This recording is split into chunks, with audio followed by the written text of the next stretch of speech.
Welcome to the पाठशाला। जैसा कि आप लोग जानते हैं कि मैंने आपको जो है ग्रामर की क्लासेस कराई है, वकैब की क्लासेस कराई है और आपका एग्ज़ाम बहुत नज़दीक है। 10-12 दिन रह गए हैं कुछ स्टूडेंट के बाद 15 दिन रह गए हैं, कुछ स्टूडेंट के बाद 20-25 दिन रह गए हैं। तो आप समझिए कि इस वक्त करना क्या है। जैसा कि मैंने आपको ये समझाया था कि ये जो है हमारा माइंड बाउल है, इस माइंड बाउल कॉन्सेप्ट को एक बार फिर से यहाँ समझते हैं, क्योंकि बहुत सारी क्वेरीज मेरे व्हाट्सएप पे आ रही है कि सर क्या करें, बहुत फ्रस्ट्रेट हो रहे हैं। तकरीबन 2300-2400 मैसेज डेली आते हैं, मैं 300-400 मैसेज के जवाब तो दे पाता हूँ, फिर भी बहुत ज़्यादा वर्कआउट करने के बाद भी मैं उनको जवाब नहीं दे पाता हूँ। तो एक कॉमन रिप्लाई मैं आपको यहाँ पे देना चाहता हूँ कि आप समझिए कि ये आप लोगों ने फिल किया, ये पूरा का पूरा माइंड बाउल फिल किया है। जितना भी आपने पढ़ा है इसको आप बस इस माइंड बाउल से इक्विवेलेंट कीजिए कि इतना आपने पढ़ा है। लेकिन क्या ये पूरा का पूरा आपके दिमाग में है? नहीं, ये जो पोर्शन है ये पोर्शन आपका लीकेज होकर यहाँ पे पड़ा हुआ है, मतलब वो आपके दिमाग में नहीं है। तो आपके पास ऑप्शन है कि ये एक नई चीज़ है, इतनी सी बुद्धि भर की, इसको आप इसमें डालें या फिर इसको डालें। ये जो लास्ट एग्जाम का सेशन है, इन दो में से आपको डिसाइड करना है कि कौन सा पोर्शन आपको डालना है, ये वाला डालना है या फिर ये वाला डालना है। क्योंकि आपका स्कोर नहीं हो रहा है, जिन स्टूडेंट का भी स्कोर नहीं हो रहा है, अब समझिए कि ये स्कोर क्यों नहीं हो रहा है। ये रीज़न ये है कि ये जो पोर्शन है ना, ये आपका लीकेज हो चुका है। या तो आपने प्रॉपर तरीके से रिविजन नहीं किया है, या कॉन्सेप्ट को नहीं समझा है, या कुछ ना कुछ तो मिस्टेक किया है आपने। तो आपको करना क्या है कि ये जो चीज़ है ये आपको रिफिल करना है। इस पर फोकस बाद में कीजिए, इस पे पहले फोकस कीजिए, क्योंकि ये अब लास्ट दिनों में, क्योंकि ऑलरेडी आप इसको एक बार पढ़ चुके हैं, अगर रिवाइज करेंगे तो चीज़ों को अच्छे से आप समझ पाएंगे। तो इसको अगर आप रीफिल करते हैं तो क्या होगा, आप स्कोर थोड़ा सा और अच्छा बढ़ा सकते हैं। 10 दिन में, 12 दिन में, 15 दिन में, 20 दिन में, जितना आपके पास टाइम है, तो इसको रिवाइज करके फिल करने की कोशिश कीजिए। आज से मैं आपकी रिविजन क्लासेस देना स्टार्ट कर रहा हूँ। तो आज का जो है क्लास 1 है, मैं कुछ 10-12 क्लासेस आपको दूंगा और कोशिश करूंगा कि जितना ग्रामर का पोर्शन है वो मैं कवर करा दूँ। वकैब तो आपको अपने आप से रिविजन करना है, वो रिविजन मैं नहीं कराऊंगा क्योंकि उसका मतलब भी नहीं बनता है। लेकिन जो आपका fill in the blanks, sentence improvement, cloze test, या मतलब इस तरीके की जो भी चीज़ें आती हैं वो मैं रिवीजन क्लासेस के थ्रू ग्रामर का पोर्शन आपका कवर करने की कोशिश करूंगा। और रिवीजन क्लासेस जरूर देखिएगा, क्योंकि इससे हो सकता है कि आपके सारे के सारे क्वेश्चन आ जाए। मैं बहुत सारे अच्छे क्वेश्चंस लेने वाला हूँ एग्जाम की, और जो कॉन्सेप्ट होता है वो उन्हीं क्वेश्चंस के अराउंड और इर्द गिर्द घूमता रहता है। और एक और मैसेज आपको मैं कन्वे करना चाहता हूँ कि अगर जो है आपने अभी तक ये चैनल सब्सक्राइब नहीं किया तो चैनल सब्सक्राइब कर लीजिए, और वीडियो को 1 से 1.5 मिनट तक अपनी बात सुनने के बाद स्किप करके वीडियो देखिए, क्योंकि मैं बहुत सारी इन्फॉर्मेशन अब जो है टीयर 2 की क्लासेस के लिए और SSC CGL next year prepare करने वाले स्टूडेंट को भी देने वाला हूं, क्योंकि उनके लिए भी हम कुछ कर रहे हैं और टीयर 2 की क्लासेस के विषय में भी इन्फॉर्मेशन है। तो टीयर 2 की क्लासेस एग्जाम जैसे आपका फिनिश होगा 4 से 5 दिन बाद स्टार्ट होगा। और बात करें जो है नेक्स्ट ईयर जो एसएससी सीजीएल की प्रिपरेशन कर रहे हैं, उनके लिए क्या करने वाले हैं, हम 5 मंथ की 2 शिफ्ट कराने वाले हैं। 5 मंथ की 2 शिफ्ट में मतलब 1 मंथ में आपको पूरा ये माइंड बाउल में आपको जो है ये पूरा आपका फिल करूंगा, और दूसरे शिफ्ट में प्रैक्टिस के साथ इसको परफेक्शन पे लेके जाऊंगा, ताकि जब आप एग्जाम में जाओ तो ना आपको फ्रस्ट्रेशन हो, ना आपको कोई प्रॉब्लम हो, बिल्कुल नॉलेज का अंबार हो आपके पास। कोई भी क्वेश्चन कहीं से भी पूछा जाए, देन आप तैयार हो कि आप उसको जवाब दे लो। चाहे वीक स्टूडेंट हो, चाहे स्ट्रांग स्टूडेंट हो, चाहे किसी भी तरीके का स्टूडेंट हो, वो परफेक्शन की तरफ जाए। क्योंकि हमें बहुत ज़्यादा वक्त नहीं मिला था 2017 के स्टूडेंट को प्रिपेयर कराने के लिए, तो मैं 2 महीने 2.5 महीने के आसपास हमने उन पर वर्क किया है। लेकिन मैं चाहता हूँ कि नेक्स्ट ईयर की स्टूडेंट जो है मैं उनके साथ बहुत सारा काम कर सकूँ। उसमें हम सारा का सारा पोर्सन, चाहे इंग्लिश हो, चाहे मैथ्स हो, चाहे एप्टी हो, चाहे रीजनिंग हो, चाहे तक आपका जीके हो, सारा का सारा पोर्शन एकदम सॉलिड तरीके से कवर कराऊंगा। ये 2 शिफ्ट चलेगा। इसके लिए मैंने एक अलग चैनल क्रिएट किया है जिसमें वीडियो शेड्यूल्ड होगी मतलब आपको पता होगा कि 9:02 पे आपकी ये वीडियो आनी है, और वेडनेसडे को आती है, और थर्सडे को आती है। लाइक शेड्यूल्ड होगा। कुछ भी जैसे आपको कोचिंग महसूस होना पड़ेगा कि हाँ शाम को 6 बजे हम क्लासेस जाते हैं, शाम को 7 बजे हम क्लासेस जाते हैं। और यहाँ पे एक और फायदा मिलेगा कि अगर आप किसी तरह मिस कर गए तो प्लेलिस्ट में आपको वीडियोस मिल जाएगी। ये वीडियो जो मैं इस नए चैनल पे अपलोड करूंगा, इस पर्टिकुलर चैनल पे भी अपलोड रहेगा। तो नेक्स्ट क्लासेस से आपको उस चैनल की लिंक जो है नीचे डिस्क्रिप्शन में प्रोवाइड कर दी जाएगी, जिससे जाके आप उस चैनल को सब्सक्राइब कर सकते हैं। और ये क्लासेस हम 1-1.5 महीने बाद स्टार्ट करेंगे, और उस तरीके से 10 महीने तक उसको डिज़ाइन करेंगे। और टीयर 2 की क्लासेस जो अभी हम देने वाले हैं एसएससी सीजीएल 2017 के लिए, तो टीयर 2 की क्लासेस और जो क्लासेस अभी चल रही है, जो नेक्स्ट ईयर की प्रिपरेशन कर रहे हैं, वो सारे के सारे स्टूडेंट करते रहें। तो हम क्या करने वाले हैं, इस चैनल को एकदम उस तरीके से बनाना चाहते हैं कि एसएससी सीजीएल के लिए ये एक परफेक्ट प्लेटफॉर्म आपके पास हो। कुछ भी उल्टा सीधा ना पढ़ाया जाए, कुछ भी किसी भी तरह ना पढ़ाया जाए, क्लासेस आपको परफेक्टली दी जाए। तो मैं आशीष सर वर्कआउट कर रहे हैं और बहुत प्रॉपर तरीके से आगे चल के वर्कआउट करने वाले हैं। तो अब चलिए बात करते हैं रिवीजन क्लासेस की। रिवीजन क्लासेस में हम क्या करने वाले हैं? आज के रिवीजन क्लासेस में मैं थोड़ा सा प्रीपोजिशन पे और थोड़ा आपका वर्कआउट कराना चाहता हूँ, क्योंकि मुझे पता है एसएससी सीजीएल प्रीपोजिशन और फ्रेजल वर्ब पे बहुत ज़्यादा क्वेश्चन पुटअप करते हैं, बहुत सारा क्वेश्चन पूछा जाता है जो है। और उसके बाद हम सेंटेंस इंप्रूवमेंट, एरर फाइंडिंग के क्वेश्चन, जो फिल इन द ब्लैंक्स वाले क्वेश्चन आते हैं, वो पूरा का पूरा 10-12 क्लास में कराने की कोशिश करेंगे और हर वो आइडियाज़ कवर करने की कोशिश करेंगे जो कभी एसएससी ने पूछा हो, जो कभी एसएससी पूछी हो, या फिर कभी फ्यूचर में आके वो पूछ सकती हो। तो सारा आइडियाज़ कवर करने की कोशिश करते हैं। तो चलिए आज का कुछ एक्सरसाइज देखते हैं। ये कुछ क्वेश्चन है जो हम प्रैक्टिस करेंगे अभी। चलिए पहला क्वेश्चन देखते हैं। एक तो आप इसको स्टॉप करके एक बार खुद सॉल्व कर लीजिए, मैं आपको ये स्क्रॉल डाउन करके छोड़ देता हूँ और फिर उसके बाद फिर मैं एक्सप्लेनेशन देखता हूँ और आप चेक कीजिए कि आपका कितना सही है और कितना सही नहीं है।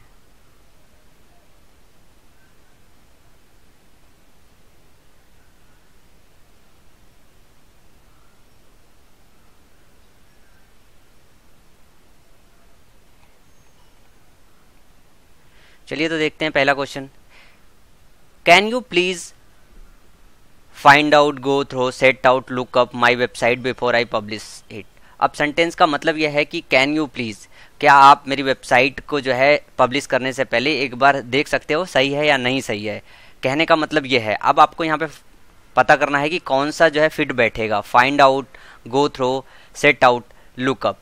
अब यहाँ पे आपको सपोज कीजिए कि इसका मतलब आता है, तो भी बाकी का आपको चेक करना होता है कि क्या बाकी जो ऑप्शन है उन सब के मतलब पता है, क्योंकि एक तरीके से फ्रेजल वर्ब्स है। फाइंड आउट का मतलब होता है पता लगाना, फाइंड आउट पता लगाना। तो can you please find out my website, तो वेबसाइट को पब्लिश करने से पहले कोई पता नहीं लगाएगा क्योंकि ऑलरेडी वो जानकारी में होगा। गो थ्रो का मतलब होता है सिलसिलेवार ढंग से जांच करना, सिलसिलेवार ढंग से जांच करना। तो ये हो सकता है कि आदमी ये बोल रहा है कि सिलसिलेवार ढंग से मेरी वेबसाइट को जांच कर लो मेरे पब्लिश करने से पहले। सेट आउट का मतलब होता है कोई जनवरी वगैरह होता है, यात्रा को हम आरंभ कर रहे होते हैं कहीं, तो वहाँ पे इस्तेमाल होता है सेट आउट। और लुकअप का मतलब होता है कोई चीज़ इंप्रूव हो रही हो, इंक्रीज हो रही हो, तब वहाँ पे फ्रेजल वर्ब लुकअप आता है। तो can you please go through, ये पार्ट सेकेंड आपका सही और फिट बैठेगा यहाँ पे। Can you please go through my website before I publish it. Next है his service has been dispensed with of for in. तो मैंने डिस्पेंस के साथ बताया था प्रीपोजिशन लगता है विथ, इसका मतलब होता है छुटकारा पाना, छुटकारा पाना। तो यहाँ पे जो ऑप्शन होगा वो पार्ट फर्स्ट होगा, his service has been dispensed with. यहाँ पे सेंटेंस का कहने का यह मतलब है कि वो अपनी सर्विस से छुटकारा पा जाएगा। नेक्स्ट है Jane is annoyed me with, at, against या फिर ओवर। आपको मैंने प्रीपोजिशन बताया था कि एनॉयड, एनॉयड के साथ क्या लगता है, एनॉयड के साथ कब विथ लगता है, एनॉयड के साथ कब एट लगता है।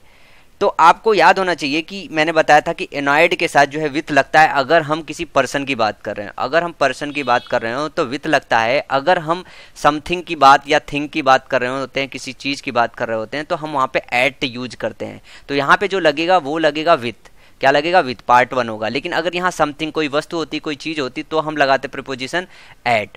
नेक्स्ट है इसी तरह I am not angry you Paul. Angry के साथ भी सेम सीन था कि एंग्री के साथ हम कब विथ लगाएंगे, कब एट लगाएंगे। तो यहाँ पे भी एक बार कंफ्यूजन हो सकता है कि विथ लगेगा या एट लगेगा। जब आप एग्जाम में जाते हो तो ये कभी कभी मिसकंसेप्ट हो जाते हो, भूल जाते हो चीज़ों को कि कहाँ अच्छा विथ किसके साथ लगा था, एट किसके साथ लगा था। तो ध्यान रखिए विथ लगाते हैं पर्सन के साथ, angry with a person, angry at something. At कहाँ लगता है? समथिंग। तो यहां पे जो लगेगा वो लगेगा विथ। नेक्स्ट है the youth should believe. Believe के साथ आपको ये चेक करना है कि बिलीव के साथ आपको क्या लगाना है, अपॉन, इन, ऑन या फिर of. The youth should believe, believe in God होता है, बिलीव ऑन गॉड या अपॉन गॉड या ऑफ गॉड नहीं होता है। The youth should believe in God. जो यूथ को भगवान पे भरोसा रखना चाहिए। बिलीव इन आता है, हमेशा ध्यान रखिएगा इस चीज को। बात करें नेक्स्ट की, he was born. He was born ये बहुत ईजी है। He was born of India. एक तो होता है बॉर्न ऑफ, याद होगा बॉर्न ऑफ। बॉर्न ऑफ का मतलब होता है जब हम किसी फैमिली, किसी रॉयल फैमिली की बात कर रहे होते हैं तब वहाँ पे बॉर्न ऑफ का इस्तेमाल होते हैं। यहाँ पे जब कंट्री की बात कर रहे होते हो, पैदा हुआ था कहाँ पे, तो इनका। तो यहाँ पे सिर्फ ये क्वेश्चन बहुत ईजी था, मैंने सिर्फ समझाने के लिए लिया था कि बॉर्न ऑफ का भी इस्तेमाल होता है। और बॉर्न इन जब हम किसी कंट्री में पैदा होते हैं तो बॉर्न इन लेते हैं, किसी हम फैमिली से जो होते हैं ना तो बॉर्न ऑफ रॉयल फैमिली ऐसे करके लिखते हैं। तो याद रखिएगा, born of a royal family, born in country, born in state, born in city.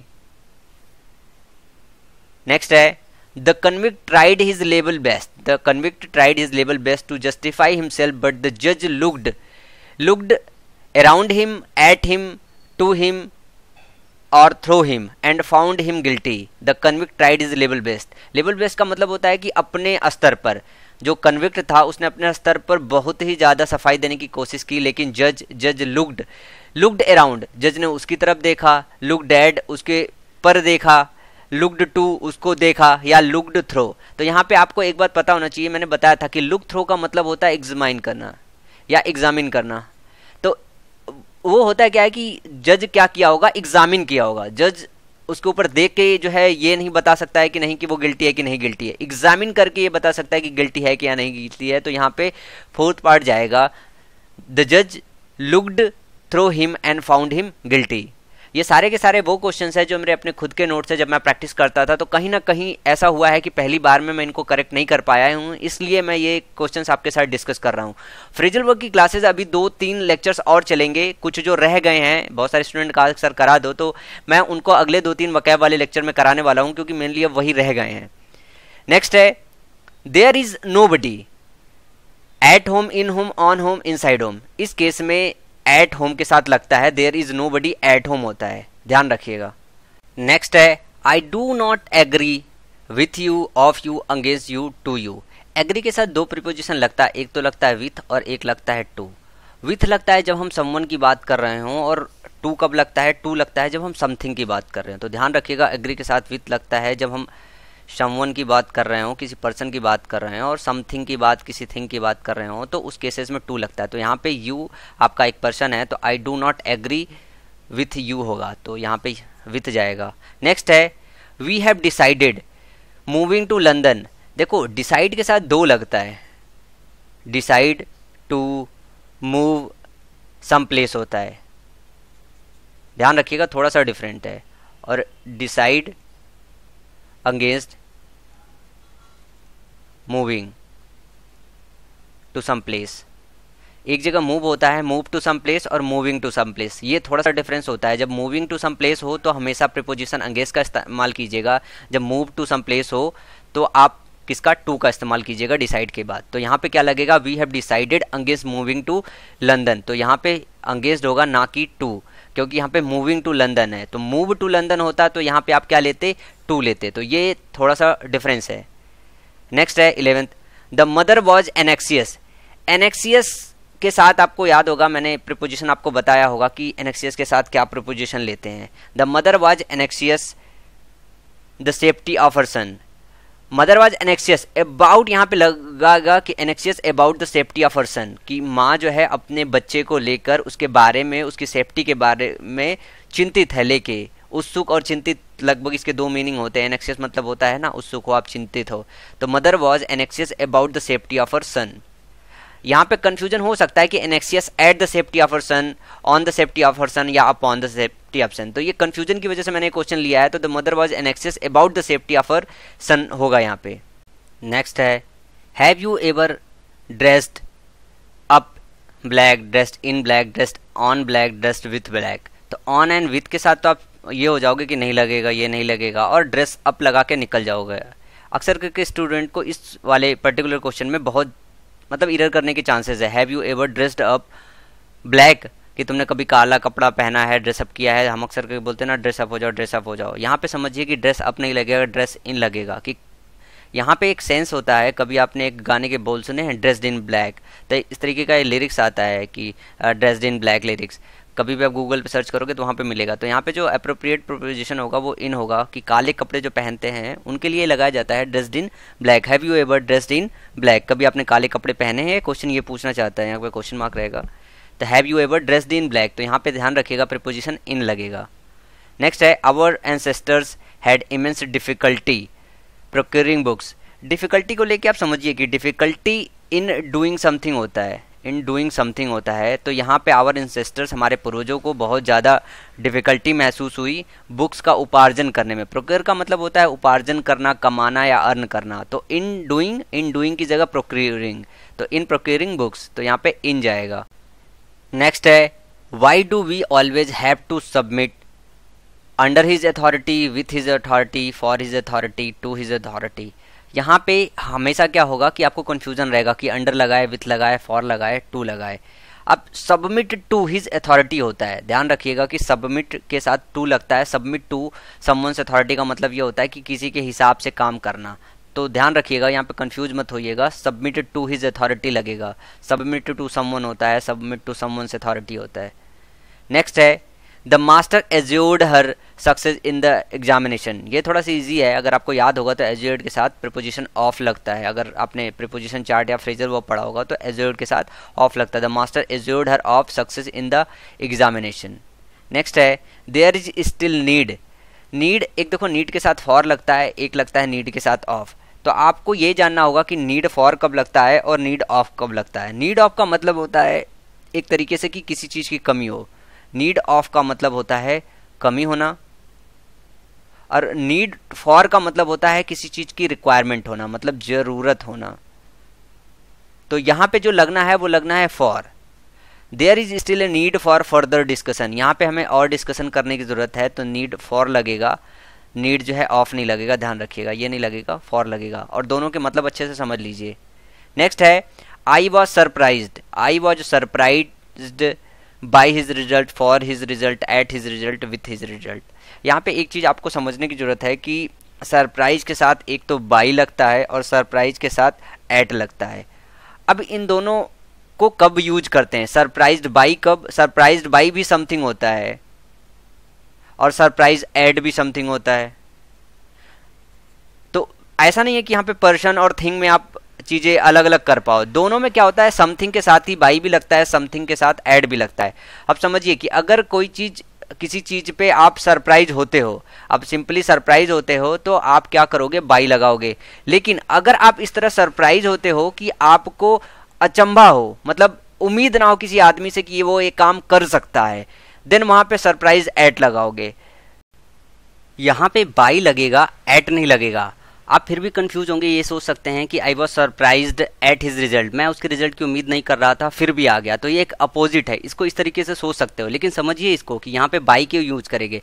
By इसलिए यूज करेंगे कि हम सरप्राइज हैं, उसका रिजल्ट अच्छा आया, प्लीजेंट रिजल्ट आया। लेकिन आप समझिए कि ये ऐसा नहीं है कि जस्ट अपोजिट है जो हम समझाने की कोशिश कर रहे हैं। मैं एक और एग्जाम्पल लेता हूँ, उससे आपको समझ में आ जाएगा। I am surprised at his brightness. I am surprised at his brightness. ये जो है, ये एग्जैक्टली जो सेंटेंस है, इसमें क्या है ना, ब्राइटनेस का मतलब होता है बेशर्मी।